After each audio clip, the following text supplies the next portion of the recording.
बापू आम्ही एक विचार केलाय. हा बोंबल मी आणि माझी बायको हनीमूनला जाणार आहे. कुलू मनालीला. पण तिथं खायची व्यवस्था आहे का? हो सगळं मिळते तिथं. खिचडी मटण डाळ मच्छी सगळं. अरे भोसडीच्या यासाठी नाही म्हणायलो मी, या मसडीसाठी म्हणायलो. हा?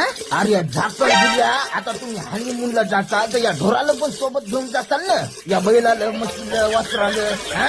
अहो बापू असं नसते. म्हणजे मला जाऊन शिकवायला काय तू? हा? तुम्ही जाताल हनीमूनला, या ढोराकडून कोण पाहिल, वावरात काम कोण करल? त्या काय नाही, तुम्हाला जे काय हनीमून करायचं ना तो घरातच करा. हाव बापू ऐका ना. काही स्टेशन काढा. काय झालं व? काय म्हणले बापू? बापू म्हणले घरीच हनीमून करा. मग आता मग काय आता आपल्याला बापूच्या पुढे जाता येते का? गे लावून दरवाजा घरीच करू. अहो, उठले का तुम्ही? हो साखरे संपलाय, जा बरं दुकानावर घेऊन या. बर बर बर. अरे वा, मग कसा झाला हनीमून? माय मी पेपरात बातमी आली काय? जाऊ दे. चिकू बाबा. मग चिकू कसा झाला हनीमून? ए टक्या तू काम कर ना.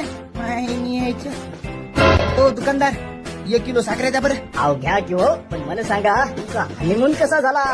अरे जाय ना तुझ्या बायकोला विचार. चल मी जातो आता. अरे हो साखरिया. घाल ती हा डुंगना.